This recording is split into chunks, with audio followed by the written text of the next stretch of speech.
Okay, so today we are covering chapter 10, which is muscle tissue basically. So we're going to go through an overview of muscle tissue, especially skeletal muscle we're going to focus on. Then we'll talk a little bit about cardiac tissue and smooth muscle tissue. We're going to talk a little bit about muscle metabolism and how we control muscle tension and how muscles actually can contract and relax. So, motion results from muscle contraction and relaxation, so the muscle will contract and then relax, of course. Myology is actually the study of muscles, and as you should remember from chapter 4, we have 3 types of muscle tissue. We have skeletal muscle, cardiac muscle, and smooth muscle. The top little short picture is skeletal muscle. You can see that it is striated, it has the stripes. The bottom picture is cardiac tissue. And you can see it is branched. It is also striated and has those intercalated discs, which are those black little lines going through it. And then the one that's long ways is smooth muscle. So skeletal and cardiac are striated, so they have stripes. Cardiac and smooth are involuntary, meaning we cannot control them. But skeletal muscle is voluntary, meaning we can control it. Skeletal muscle is attached to bone via tendons. Cardiac is heart, and smooth muscle is in the walls of the hollow tubes, like digestive tract, basically. Skeletal cardiac striated. Smooth muscle is not striated. Skeletal muscle is very fast to contract. Cardiac muscle is kind of in the middle, and smooth muscle is slow to contract. Nervous system speaking, skeletal muscle, again, voluntary, and the somatic nervous system covers that. Cardiac, involuntary, and smooth, involuntary, and the autonomic nervous system cover those. And we will talk about the autonomic nervous system versus the somatic in chapter 15. So that's the last chapter we talk about. Regeneration capability is very limited in skeletal and cardiac muscle, because they've lost their ability to divide, basically. So once an area is torn, it's very difficult to recover. If you have a heart attack, for example, that portion of your heart actually dies. Smooth muscle has a lot of regenerative capability when you compare it to skeletal muscle and cardiac muscle, but very limited if you compare it to something like epithelium. So the 4 main functions of the muscle system is produce body movements, of course. So your skeletal muscles are going to help you run or walk or, do anything you want to do, basically. It stabilizes your body position. So when you're sitting or standing, helps with your posture. It's going to store and move substances within the body. We have sphincters that open and close and regulate contents going into something like the stomach or the bladder, and that's smooth muscle. And then we have the heart that pumps the blood, which is, of course, cardiac muscle. We have food movement through the GI tract, so through your digestive system, which is smooth muscle. It also helps return blood to the heart. Also produces heat, so thermogenesis. If you get cold, for example, you may notice that you start to shiver. Well, that's actually your skeletal muscles contracting, trying to produce heat to warm you up. So trying to maintain homeostasis. So when we talk about your muscle system maintaining homeostasis, that's part of it. There's also 4 characteristics of muscle tissue. It is excitable. Muscle and nerve cells are. They respond to stimuli via action potentials. So any kind of muscle cell or nerve cell is going to be excitable. Basically, nerve cells generate these electrical impulses, and then they travel to the muscle cells, and then the muscle cells become excited to contract. It is contractible, so they shorten in length when stimulated, usually shorten. It is also extensible, meaning that they can stretch, and elastic, so that they can return to their shape after contraction. So excitable and contractible, and then extensible and elastic, so it can stretch and relax and get back to its normal shape while it contracts, or after it contracts, I should say. Organizationally speaking, you have the muscle itself, which is the biggest portion. Muscle is then divided into fascicles. Fascicles are bundles of muscle fibers. Muscle fibers are made up of myofibrils, and myofibrils contain myofilaments. The myofilaments are actin and myosin in this case, and they're within the sarcomere. The sarcomere is actually the unit of muscles, so that is what actually does the contracting. So if you look at the picture here, the entire picture is the muscle itself, and the muscle is surrounded by what's called the sarcolemma, which is the plasma membrane basically of the muscle. So it surrounds the muscle, sarcolemma, and that's going to become important later on. And then each bundle inside of that muscle are the fascicles. Within those fascicles, you're going to have muscle fibers. And then within those muscle fibers, you're going to have a myofibrils. And you can see the thing coming way out on the bottom there is a muscle fiber. A myofibril. Within that myofibril, you can see the thick and thin filaments, which are your actin and myosin. Actin is the thin filament, myosin is the thick filament. You'll also notice there's a lot of mitochondria dispersed here. Mitochondria are very important because they generate ATP. ATP is necessary for muscle contraction to occur. So very, very important here. So we're going to look at a whole muscle, and we're going to talk about the connective tissues and the different layers. So again, there's your bone. The periosteum is what covers the bone, remember. A tendon attaches muscle to bone, and then the muscle itself, the whole muscle, you can see in the picture there, that skeletal muscle, is going to be surrounded by what's called the epimysium. The epimysium, if you look at this picture, you can see it kind of in the middle there, is the connective tissue that surrounds the whole muscle. So this is what holds everything together.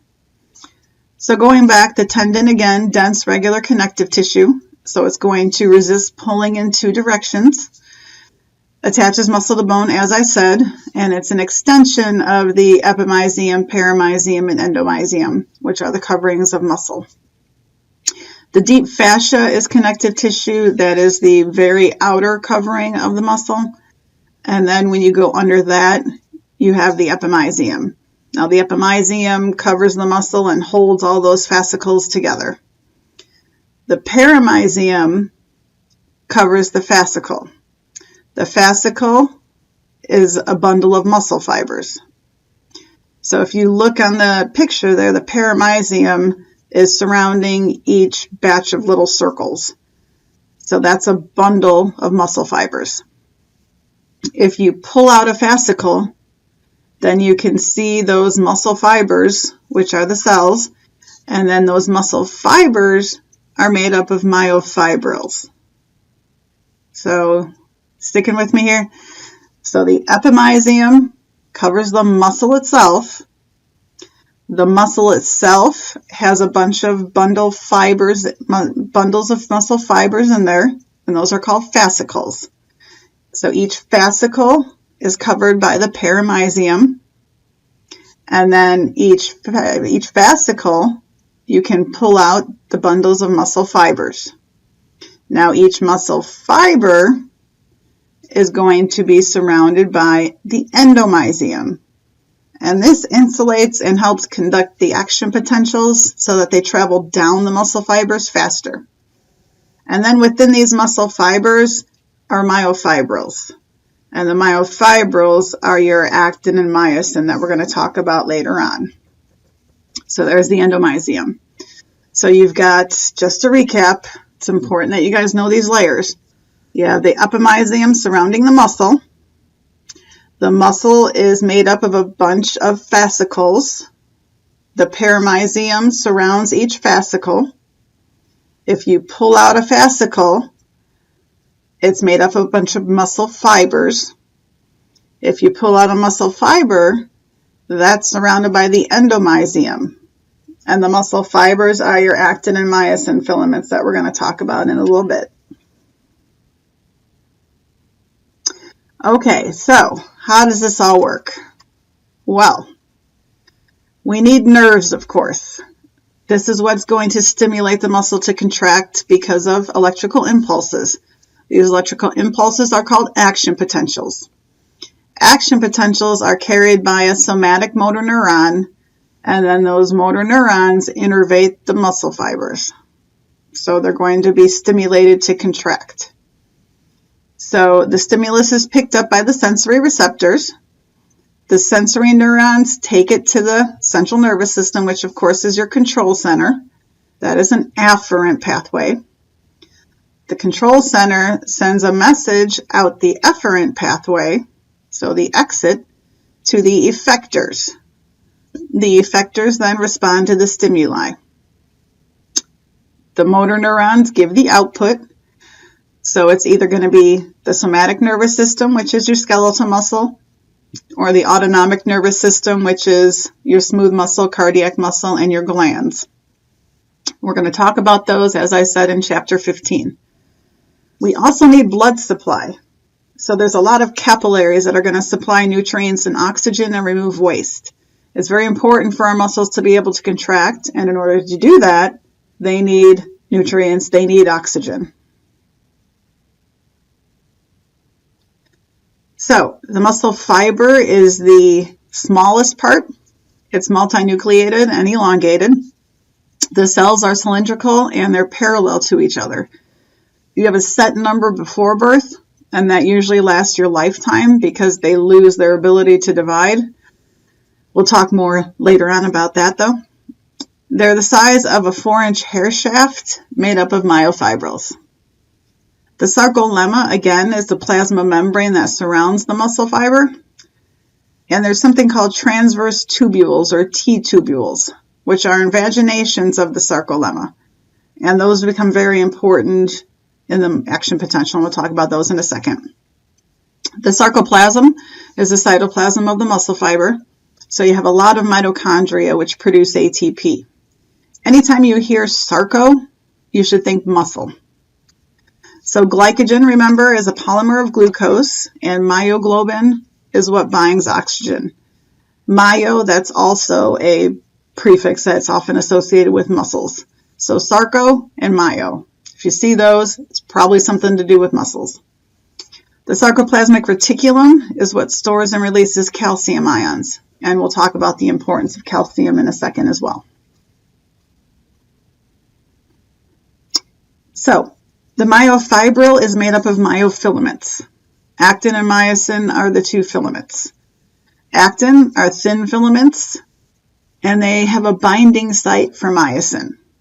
So they're the little yellow ball-looking things. Kind of looks like a pearl necklace or any kind of beaded necklace. Proteins associated with actin are troponin and tropomyosin. Now these are regulatory proteins.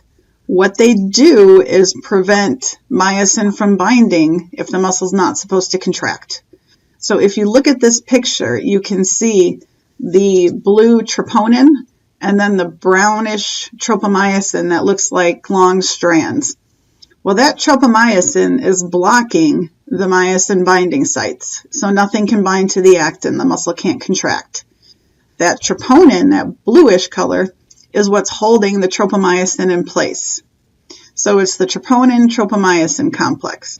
So troponin is holding tropomyosin in place, so blocking those binding sites. Myosin are called the thick filaments. These are composed of the protein, myosin of course, and they have what are called myosin heads. They kind of look like two twisted golf clubs if you think about it. But those myosin heads are what bind to the actin filament. So the myofilaments are in the compartments called sarcomeres. So the sarcomere is a structural and functional unit of muscle. So again, structural and functional unit of muscle.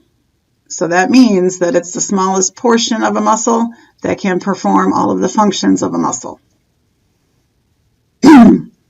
And then the sarcomere is that contractile unit, and again, the thick and thin filaments are located there. So here we are.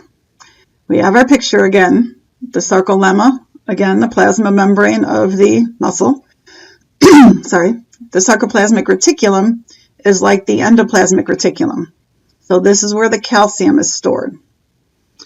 The sarcoplasm is the cytoplasm of the muscle. And notice all of the mitochondria and all over the place.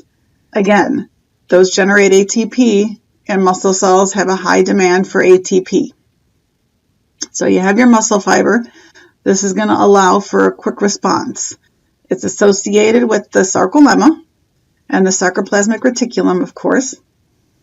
Now, these transverse tubules, which are the bluish kind of portions that you can see coming down, those are very important for the action potential transmission. And again, we'll talk more about that in a little bit.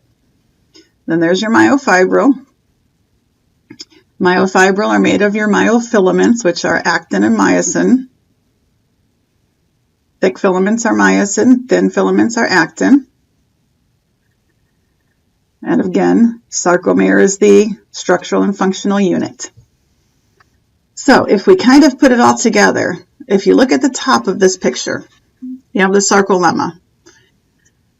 An action potential will come from the neuron, and we have another picture that will go through this again later. But an action potential will come from the neuron and travel across the sarcolemma. It will then go down those transverse tubules, those T-tubules, which are invaginations of the sarcolemma. As it's traveling down the T-tubules, the sarcoplasmic reticulum gets the signal to release calcium. Calcium is then going to go towards the muscle cells, and it's going to bind to that troponin. Once calcium binds to troponin, it's going to move the tropomyosin out of the way. ATP will then come in and bind to the myosin head, which kind of energizes it. ATP binding to the myosin head and energizing it causes the myosin to bind to the actin. It pulls the actin in what's called a power stroke. And then ATP comes back in, binds to the myosin head again so that it can detach. And this will continue happening as long as calcium is available to keep that troponin out of the way, and as long as ATP is available to bind to the myosin head. Once the muscle contraction is over, calcium is going to be actively transported back into the sarcoplasmic reticulum, and you've contracted your muscle. So microscopically speaking, why are these striations there? A Z-disc is a sarcomere. So from Z-disc to Z-disc is one sarcomere. The I-band is made up of thin filaments, and that looks light on your micrograph. If you look over to the right-hand side of the screen, well, my right, the lighter portions, those are your I-bands, and those are your thin filaments. That's it, but that's why they're white, or lighter, I should say. The A-band is the darker band, and those are made up of thick filaments. So you have your lighter bands are your thin filaments, your darker band is your thick filament. And if you think about it, it kind of makes sense. If you have something really thin, it's going to be lighter than if you have something really thick. Kind of makes sense. The H zone is the area that only contains thick filaments. And then the M line is right in the middle, and that's what holds all of these thick filaments together. And you can compare the micrograph to the little diagram next to it, and you can see those myosin heads and then the myosin tails, and those are your A-band. And then if you look over, you have the lighter yellow, that's your actin filament. So there's your I-band. Now notice where your A-bands are compared to your H zone. Your A-band, you have thin and thick filaments because you can see the actin is on top of the myosin heads there. But then when you go towards the center, it's just thick filaments. So that's your H zone. So your A-band is actually darker than your H zone on a micrograph. So if you look at the micrograph over there, your H zone in the middle is lighter than your A band. But your I bands are still a lot lighter than that H zone, because that H zone is just thick filaments and your I bands are just thin filaments. So if you think about this, it kind of makes sense. Where you only have thin filaments, it's super light. Where you have both thick and thin, which is the A band, it's super dark. And then in the H zone, where you only have thick, it's in the middle. And that kind of makes sense if you think about it. Imagine if you put a thin layer of something on a piece of bread, you'll probably still see the bread through it, versus if you put a thicker layer, you might see a little bit of the bread, versus if you put a super thick layer. Maybe you put 2 different types of peanut butter or something, or peanut butter and jelly on it. You're not going to see the bread at all. So, color coordinated for your convenience. Red is the Z band. The blue is pointing to the I band, and that darker blue or purple is pointing to the A band. And then black is the H zone and the M line, right in the middle. Okay, so how do muscle fibers contract? Well, the sliding filament explains how these contract. It requires calcium concentrations to increase and ATP. The myosin head has ATPase, which ATPase is going to help us get ATP. Sticky heads of myosin are going to attach to the actin, which form cross bridges. And then the power stroke, as I said earlier, the myosin pulls the actin fibers towards the middle to shorten the sarcomere. Detachment of the myosin head from the actin also requires ATP. So for a muscle to contract, ATP has to bind to the myosin head, and for a muscle to relax, ATP has to bind to the myosin head. The length of the thin and thick filaments does not change because they're overlapping. It's the width of the I bands and the H zone that get narrow, and the Z discs shorten, so they get closer together, and the sarcomere is going to shorten. So you have to keep in mind that the filaments are overlapping. So the filaments start out here, and then when the muscle starts to contract, they slide over each other. So nothing happens to the length of the filaments themselves. They're just sliding over each other because they're overlapping. So when a muscle contracts, that's why it's called the sliding filament model. The muscle slides over each other. Up top there's a muscle contraction video. I'm not sure if it actually still works. So click on it and it may take you to YouTube and say, sorry, this video is no longer available. It may actually work. If it does not work, I will post one for you guys that does. No worries.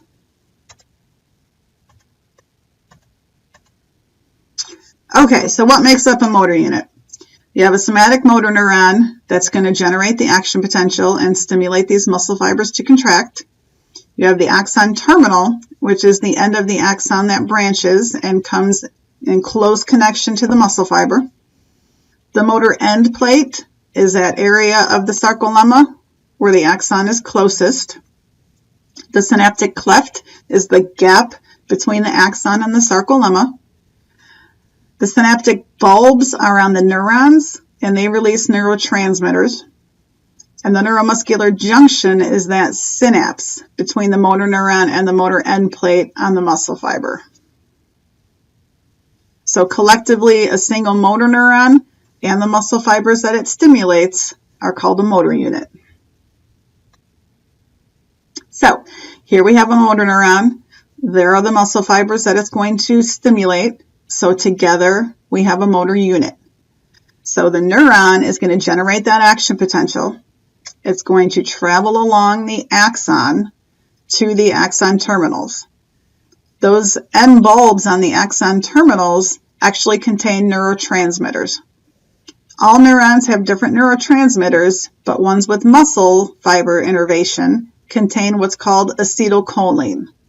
So they will release acetylcholine, and that's going to diffuse across the synaptic cleft and bind to the receptors on the sarcolemma of that muscle fiber. Once it binds to those receptors on that muscle fiber, that action potential then carries along the sarcolemma of the muscle fiber.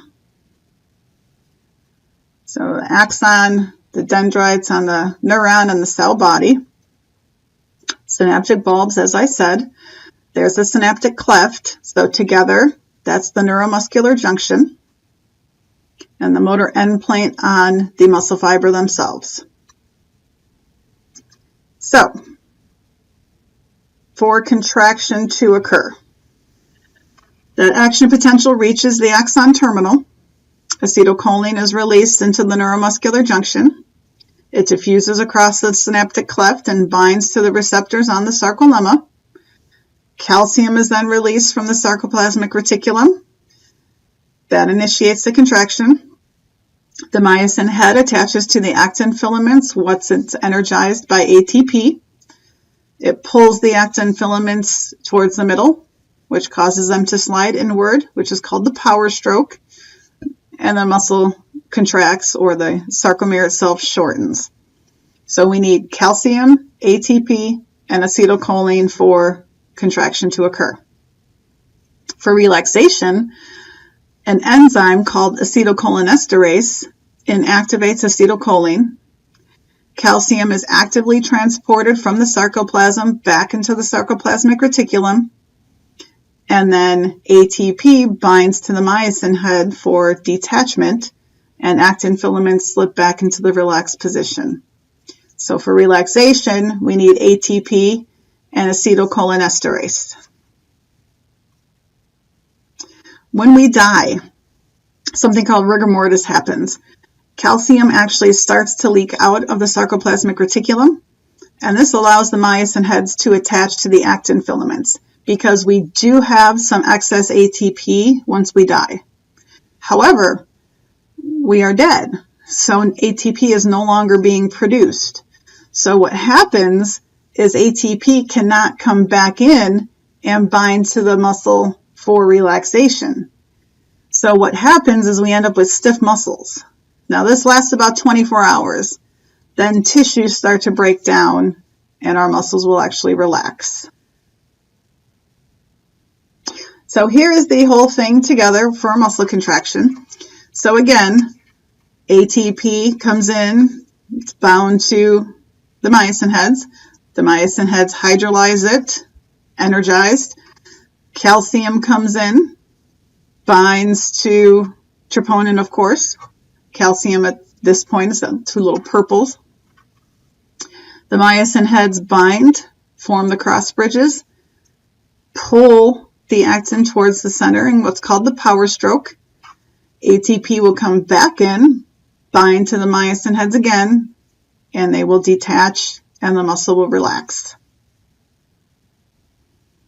So what would happen if ATP were not available after the sarcomere had started to shorten? Again, detachment couldn't occur, relaxation couldn't occur, and the muscles would stay stiff and contracted. So here is the whole shebang all put together. So stay with me. The nerve impulse comes in. It arrives at the axon terminal. Calcium has to come in for that acetylcholine to be released as well. The acetylcholine is released. It diffuses across the synaptic cleft, binds to the acetylcholine receptors on the sarcolemma, and then the action potential continues across the sarcolemma. It goes down the transverse tubules and then back up and continues along the sarcolemma, down the transverse tubules and back up and so on. But when it goes down those transverse tubules, a few things are happening. First, acetylcholinesterase in the synaptic cleft destroys all that acetylcholine so that another action potential can't occur. And calcium is released from the sarcoplasmic reticulum.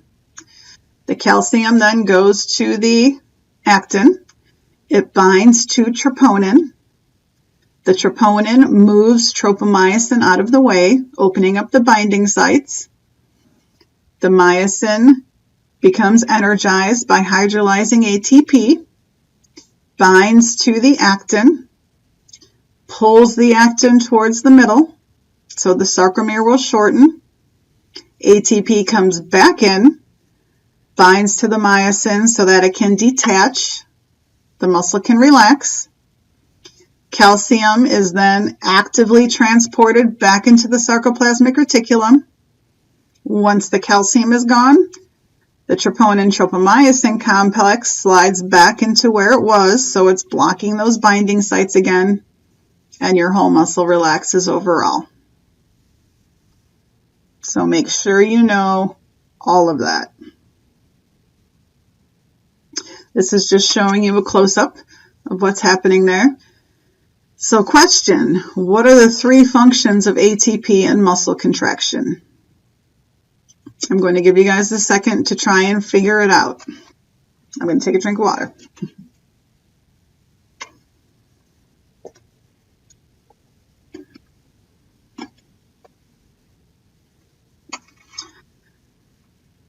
Okay, you got it?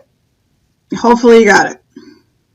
First one, ATP has to come in, be hydrolyzed by the myosin so that it can become energized and bind to the actin in the first place. That is number 1.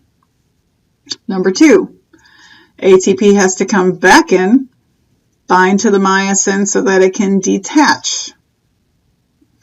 Number 3, ATP has to come in and actively transport any leftover calcium back into the sarcoplasmic reticulum so that the troponin-tropomyosin complex can move back into place and the muscle can relax.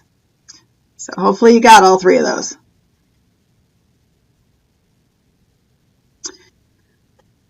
Okay. Muscle metabolism. Creatine phosphate. How do we generate ATP? We have excess ATP, and that's used to generate creatine phosphate.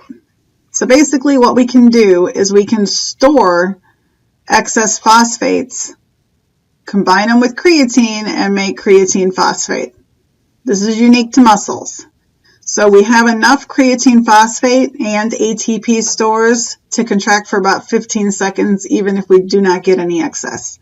So when you're taking supplements that are creatine phosphate, this is what they're supposed to do. They're supposed to help you have more energy for working out. Glycolysis, you have the anaerobic process that generates 2 ATPs from 1 molecule of glucose. What this does is allow for a quick burst of energy over a short period of time. But remember, only a short period of time. If you do not breathe properly and get that oxygen in for aerobic respiration to occur, lactic acid is going to build up. And lactic acid is what causes that burn that you might feel. So if you are exercising and starting to feel that burn, make sure you start breathing properly, because lactic acid can be turned back into pyruvate, which is a good thing, but it takes some time for the liver to do that. So you do not want too much lactic acid to build up, or it's going to lead to fatigue. You don't want that. The good one is aerobic respiration.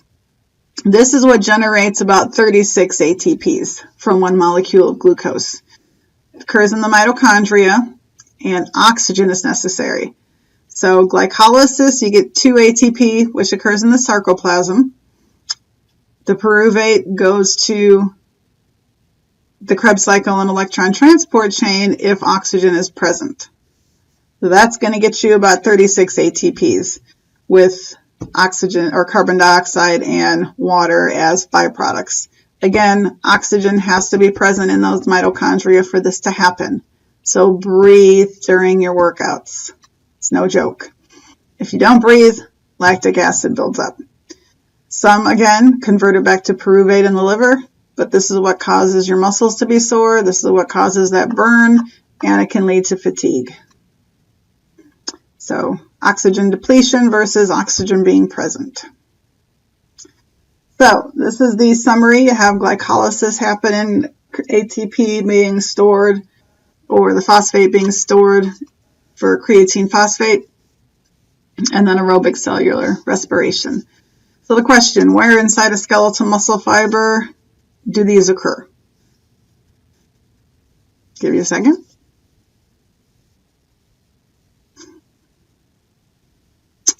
Anaerobic occurs in the sarcoplasm, and aerobic inside the mitochondria. So in general, oxygen depletion is going to occur if oxygen is not being supplied fast enough during exercise. So if you're not breathing properly and getting oxygen in, you're going to have oxygen depletion. Anaerobic respiration is going to occur, and lactic acid is going to build up. During recovery, elevated oxygen uptake occurs. So that's when you're breathing in, you're breathing heavier, you're taking more oxygen in. Oxygen is going to be used to convert some of that lactic acid back to pyruvate and then go through the aerobic cellular respiration pathway so more ATP can be generated. You want to make sure you breathe during all exercise so that you avoid this lactic acid buildup. So what causes muscle fatigue, which is basically the inability to maintain that contraction? Lowered calcium levels in the sarcoplasm. If you do not have enough calcium intake, if you do not have enough calcium stores, calcium, remember, is necessary for muscle or myosin to bind to actin because it has to bind to troponin and move that troponin-tropomyosin complex out of the way. Depletion of creatine phosphate, glycogen, or ATP. If you don't have creatine phosphate or ATP stores, if you do not have enough glycogen to be converted to glucose for respiration, all of those things are going to cause muscle fatigue. Insufficient oxygen, so if you are not breathing like you're supposed to, again, as I said, it will lead to lactic acid buildup, decrease your pH, and cause muscle fatigue. If you do not have enough acetylcholine released, you're not going to be able to successfully carry on that action potential, and the muscle will not be able to contract. So, how do we control muscle tension? If you have the same size action potential, it's used to stimulate the muscle fibers every time. Action potentials in this particular case do not get larger. The amount of muscle contraction or the force does vary. So you can have a stronger contraction without a stronger impulse, if that makes sense. So the force of the contraction depends upon the frequency of the muscle fiber stimulation. So how often that nerve impulse arrives at the neuromuscular junction. So a single twitch is a brief contraction of all the muscle fibers in a motor unit due to a single action potential. Wave summation is when stimuli arrive at different times and cause larger contractions. Unfused tetanus is sustained by wavering contraction. And fused tetanus is a sustained contraction. So here you have a single twitch versus wave summation, so the stimuli arrive frequently and sum up to a larger contraction.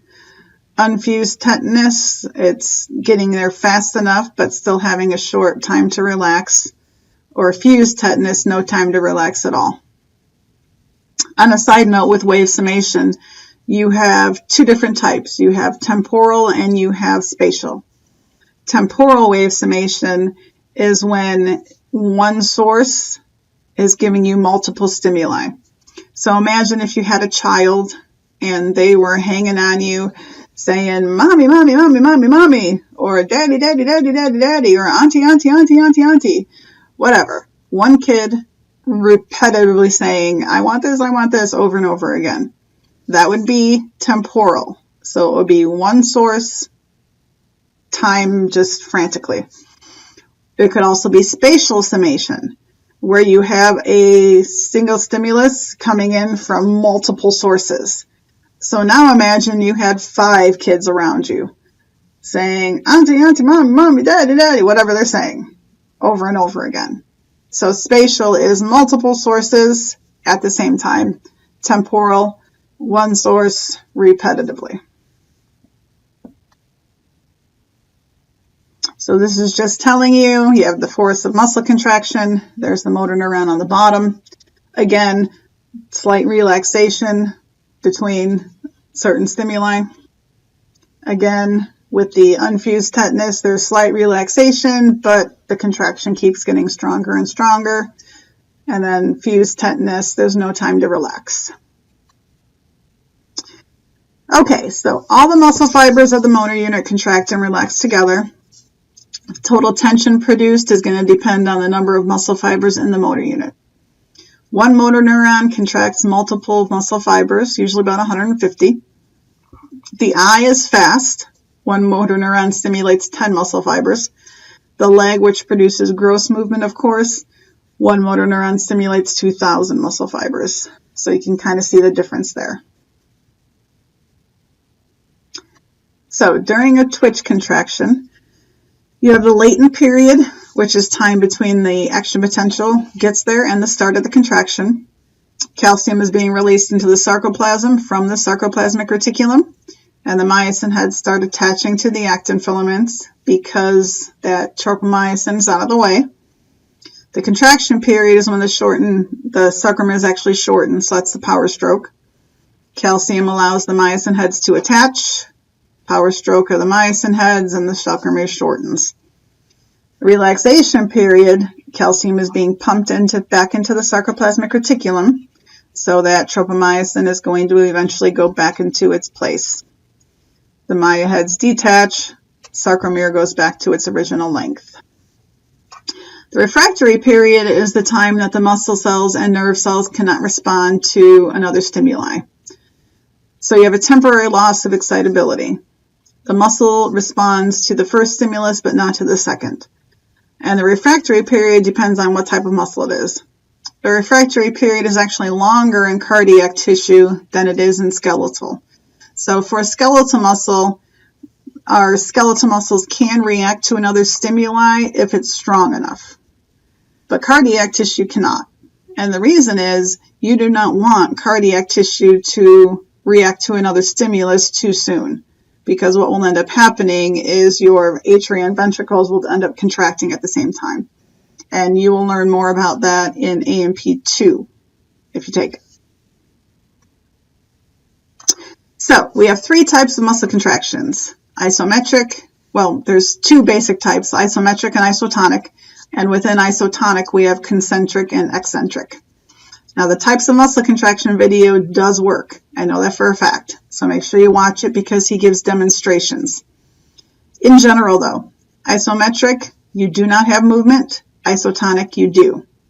So isometric is like holding your anatomy book out in front of you. You're not moving, but it's putting tension on your muscles. Isotonic, the muscle length is going to increase or decrease due to movement. So within that, concentric is an upward movement. So if you pick your anatomy book up off the table, and that causes contraction. Eccentric is a downward movement. So if you put your anatomy book back down on the table, because I know you're using your anatomy book a lot. So concentric, picking it up, eccentric, putting it back down. So as I said earlier, muscle tissue does not have a lot of regeneration because muscle fibers lose the ability to divide. But exercise can cause an increase in the number of mitochondria, which is going to make more ATP. It could concentrate the glycolytic enzymes, so for glycolysis to occur more efficiently. It could increase the glycogen reserves so that you have more glucose available for respiration. Each myofibril can contain a larger number of thick and thin filaments, so the myofibrils themselves can increase. So the net effect is an enlargement or hypertrophy of this stimulated muscle. So whatever muscle you are working out and exercising, all of these things are going to increase and cause an enlargement. So you can increase your muscle size, of course. Atrophy occurs when the disuse of a muscle happens, and everything is the opposite. Everything goes down, and your muscles will actually start to degenerate if you don't use them. This often happens to people in comas. So when somebody's in a coma, they will actually have physical therapists that will go and keep working them out and moving their muscles so that this doesn't happen. This also is a problem for astronauts in space. Astronauts, there is no gravity, so they have a very difficult time working out. So oftentimes you will see them attached to their treadmills, still moving their muscles and working them out so that this doesn't become a big problem. Exercise-induced muscle damage. If you have an intense exercise, it can actually do a lot of damage to your muscle. Your sarcolemma can be torn and your Z discs can be disrupted. Blood levels of proteins that are normally confined to the muscle are released if muscle becomes damaged, so that's how you can tell if something went wrong.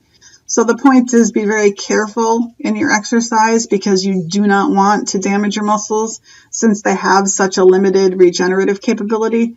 So as long as you are careful, you should be good to go. But if you do hurt yourself, stop and rest until you feel better, in a nutshell. Spasms are usually painless. It's an involuntary contraction of a single muscle within a large group of muscles. So you might see a little thing in your leg twitch real quick. And as I said, they're painless usually. Cramps are often painful. These are involuntary muscle contractions. What happens could be a few things. If you're dehydrated, if you do not have good blood flow to those muscles, if you're doing too much, if you're hurt, if your electrolytes are off in your blood. So oftentimes they say if you get a cramp to eat a banana because usually the electrolyte that's off is potassium. So make sure that if you are running or exercising, you stay hydrated because that's a big thing. And if you do start getting cramps, bananas do help, in all honesty. Diseases, we have fibrosis or myofibrosis, which is when your muscle tissue, your muscle fibers are actually replaced by scar tissue, which are just excessive amounts of connective tissue. Myosclerosis is when your muscles start to become calcified, so they start to harden. They're actually replaced by bone. Both of these can be a result of a metabolic disorder or trauma. Fibromyalgia is one of those disorders that they said didn't exist for quite some time, but now there are actually diagnoses for it. It's a chronic painful disorder. It affects the fibrous connective tissue. So your muscles, your tendons, your ligaments are all affected. It results in pain, stiffness, fatigue, headaches, depression, tenderness. You have a hard time sleeping. You have a really hard time carrying out daily activities. There isn't any specific cause that's been identified. And basic treatment are medication, stress reduction, exercise, sometimes heat therapy, massage therapy. And as I said, oftentimes it impacts daily activities, and that's one of the keys to the diagnoses. I actually have a friend with fibromyalgia, and there are some days that you couldn't even tell anything's wrong with her, and other days that she can't get out of bed because she is hurting so badly. And the headaches can be really bad. And oftentimes they'll put you on an antidepressant because depression is one of the results. And that could be because of the disorder itself, the pain that you experience, the lack of sleep, the fatigue, that has to have an effect on your mind. Myasthenia gravis is an autoimmune disorder. It's a chronic progressive disorder, and what happens is the neuromuscular junctions become damaged. The immune system actually produces antibodies that block those acetylcholine receptors, and over time the muscles become weaker and start to get tired more easy, so they fatigue easy, and eventually they stop working completely. Muscular dystrophy is an inherited disease. What we have is there's a protein called dystrophin, and it is between the sarcolemma and the muscle itself, and it kind of holds the sarcolemma apart to an extent. And what happens is this dystrophin protein is either not present at all, or it is only present in limited amounts. So every time those muscles contract, the sarcolemma tears. More tearing leads to more damage, and the fibers actually will rupture and die. So again, this is a bad one. Cardiac muscle, we have intercalated discs. And again, those intercalated discs, hopefully you remember from chapter 4, have desmosomes and gap junctions. The gap junctions at these intercalated discs are crucial because those are the communicating junctions. So remember, that's what allows the ions to pass from cell to cell so that it can contract as a unit. The contraction is longer than skeletal. The cells are autorhythmic, meaning that they generate their own action potentials. They do not need to be stimulated in order to contract. They generate their own. They have a lot more mitochondria because it's more important for ATP to be generated for your heart, of course. More important for aerobic ATP to be generated. They can use lactic acid from the skeletal muscle to generate ATP, so there is that advantage. But oxygen is crucial, very important. And we have a whole chapter in AMP2 on cardiac, so that's why we only kind of touch on it here. Smooth muscle, same thing, entire chapter in the AMP2, so we only talk a little bit about it. Visceral is a single unit, or you have multi-unit. Visceral are in the hollow organs, so your digestive tract, again, autorhythmic, so generating their own action potentials. They're connected by gap junctions to spread those action potentials. Multi-unit can operate more independently. Our larger arteries, which of course help control blood pressure, bronchioles, erector pili, muscles, the iris, the ciliary body for in your eyes. The filaments are not arranged in sarcomeres. They are kind of longer and tapered on the ends. The contractions start slower but last longer. They do not have the T-tubules to get that calcium in, but what calcium does bind to is calmodulin. So calmodulin is the regulatory protein in smooth muscle. Troponin and tropomyosin are the regulatory proteins in skeletal. So for smooth muscle, calcium binds to calmodulin, forming the calcium-calmodulin complex. So one more time, smooth muscle, calcium-calmodulin complex. Skeletal muscle, calcium binds to troponin, to the troponin-tropomyosin complex. Smooth muscle tone is sustained, and we have it in the arterioles, and peristalsis is the movement that is generated. Again, this is talked about more in AMP2, but for now, peristalsis is an alternating relaxation and contraction of muscles next to each other. So it's kind of like squeezing a tube of toothpaste. If you squeeze it up, it's the same thing, and that's how everything gets passed through our digestive tract. And again, it's under autonomic control, which we talk about in chapter 15. Muscle developments derive from the mesoderm. Myoblasts are the cells that will develop into muscle fibers. Hypertrophy, again, the enlargement of existing cells. That's what happens, not hyperplasia. So you have an increase in the number of cell fibers. It's just the enlargement of the existing cells. It's influenced by hormones. If you have extensive muscle damage, again, we have limited regeneration, so fibrosis will occur. Scar tissue will be put in its place. Finally, aging. Aging impacts all of our body systems. So with our muscle system, because as you get older, oftentimes you decrease your level of physical activity, you do not do as much. So what happens is we have a slow progressive loss of skeletal muscle mass, and it's going to be replaced by fibrous connective tissue, so scar tissue and adipose tissue.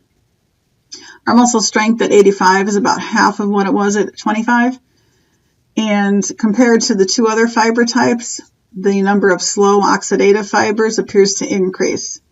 So when we're talking about the fiber types, we're talking about fast glycolytic, we're talking about slow oxidative, and slow oxidative are the ones that, and fast oxidative.